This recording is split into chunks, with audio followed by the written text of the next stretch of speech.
Why do ethical problems occur in businesses? Well, research has brought up four main primary reasons where unethical behavior happens. One is for personal gain and selfish interest. I just want the money. I just want to have money, to spend the money. I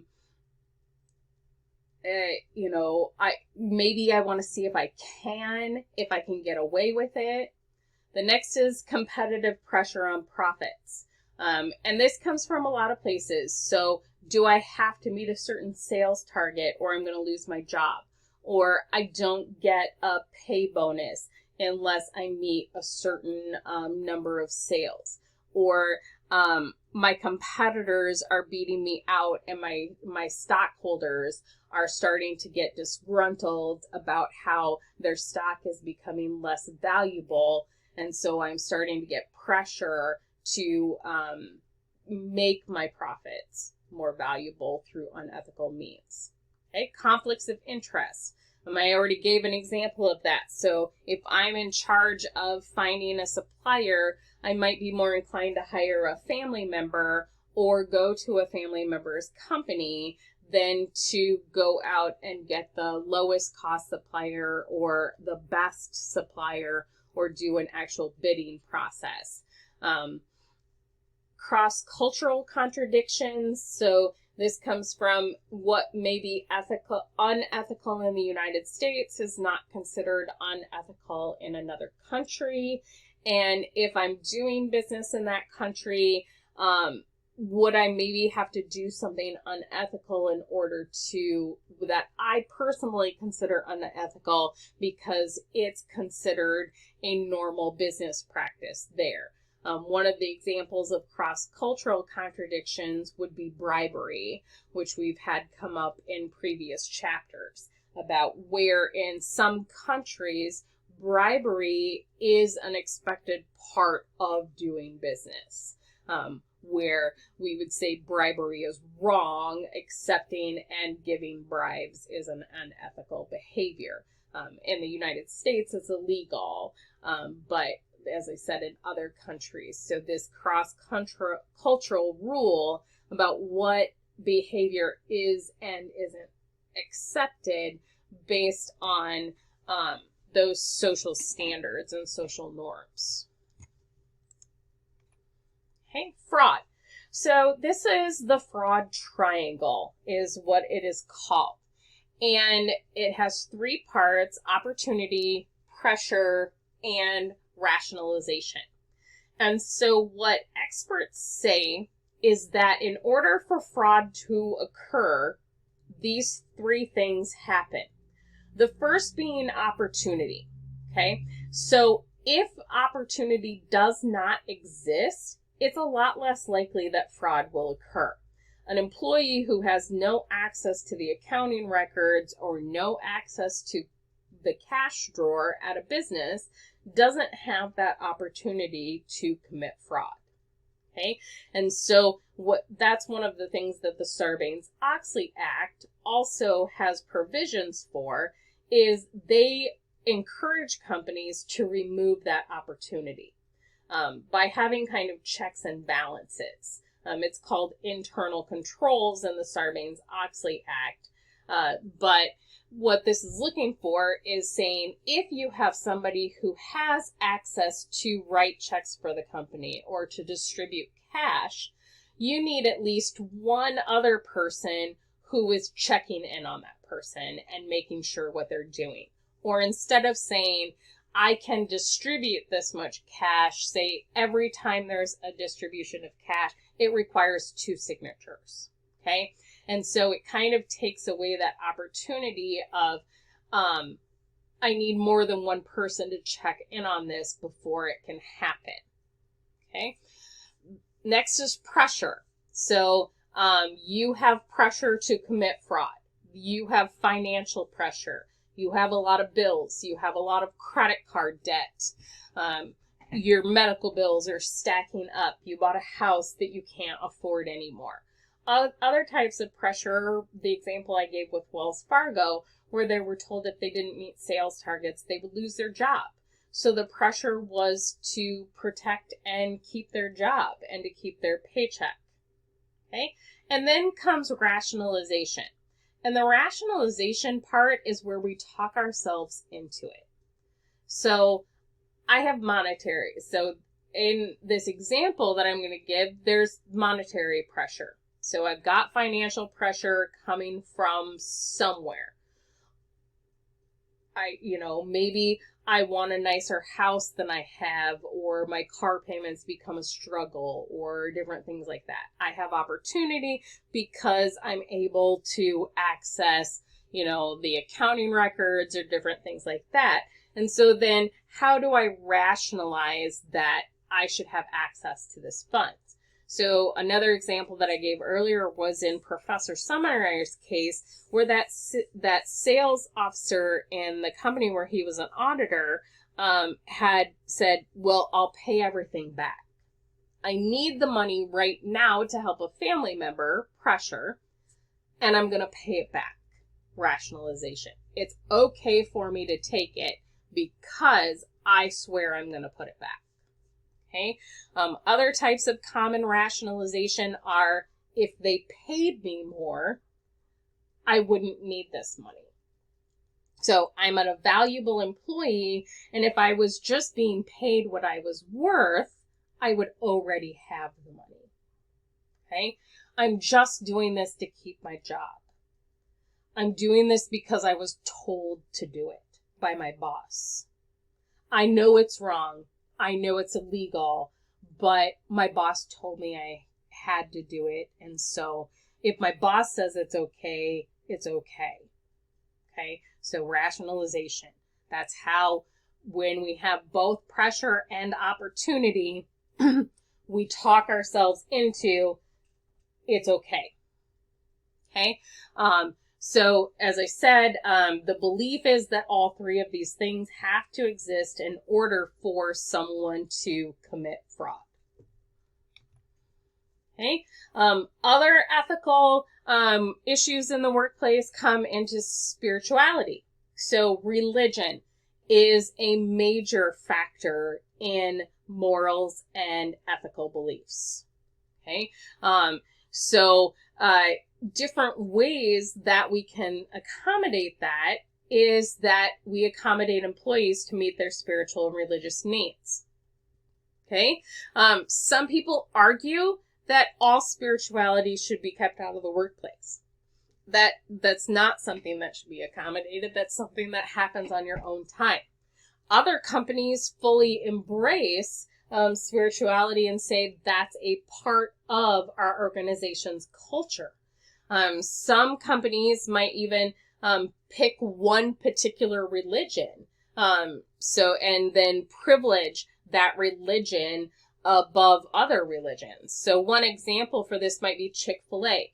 Chick-fil-A considers them a Christian-based organization. It's one of the things that they actually tout as a competitive advantage. We're a Christian organization. We're not open on Sundays. We highly have Christian values and stuff like this. However, they have been sued for discriminatory hiring practice and discriminatory practices where they've used their Christian faith to discriminate against potential employees that don't have Christian faith. Okay, so there's been some controversy there where they have lost legal battles for discriminatory practices. So, sometimes where those two things don't necessarily mesh. Okay, other things where you talk about spiritual and religious needs, well, depending on what religion I follow, I might have some very different spiritual and religious needs. For example, I might need to pray twice a day, and I might need a quiet place in order to do that. Okay. Or my calendar might not follow the normal Christian calendar. So you'll notice that a lot of companies follow a Christian-based calendar where Christmas which is considered both a secular holiday and a Christian holiday, but you might get Christmas and Easter off, and those are automatically built into days where the office is closed. But if I follow another religious tradition where my holidays fall on different dates, am I allowed to take those holidays off without penalty because they're my religious holidays? Or do I have to use vacation time to celebrate my religion? So it also gets into this question of whose religion? Are we celebrating all religions? And so we have accommodations for all religious and spiritual needs to be met. Do we favor one religious tradition over another? Or do we say we just keep spirituality out of the workplace completely? That's something that you can do on your own time. Just don't bring it into the office. Okay, and there's a wide variety of different rules. For example, at Wartburg, we are a Lutheran-based institution, and so religious traditions are celebrated. I can hang a cross in my office if I want to. I can display a Christmas tree. I can show other things to say that my religious affiliation is this and show that. Where when I worked at Iowa State, that's a public state institution, and I would not have been allowed to have any of those things in my office, where I would be showing what my religious beliefs were, because as a state institution, that's considered something that we keep completely and entirely separate. So different workplaces have different policies around that. Okay, these are the stages of moral development, or how we start to develop our own sense of ethics, our own sense of what is right and wrong. So when we're children, when we're first starting out, it's really about punishment avoidance. We don't do things that are going to get us in trouble.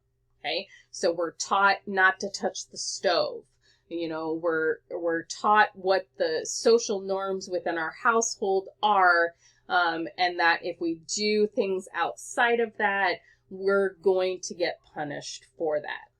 Okay, then we start moving into like reward seeking, our own needs, maybe reciprocity. This comes into like sharing. Well, I'll share with you if you share with me. So that's where reciprocity comes in, because we both benefit from it. And then we start to really gain from social groups. What are my social norms? What are my family norms? And this even comes into, you know, you might be maybe in a group of your friends, and you might say things or tell jokes that you would go home to a family gathering you would never repeat in that situation. So you start getting that group-centered, situational, ethical behavior and kind of behavioral norms. Okay? And then as you move into adulthood, you get society as a whole. You're at work, you're following laws and regulations. You might have changed from a social setting. You might have moved to a completely different cultural area. And then, of course, the highest stage is that you consider the universal principles. You aren't only thinking of your own morality, but you're like, everyone should have the same access to everyone. There should be justice and fairness and human rights. You know, I think slavery is wrong, but in stage 6, I'm actively saying that slavery shouldn't exist in any situation. Maybe I'm advocating for that, but I go beyond just my own personal beliefs into a kind of greater worldview.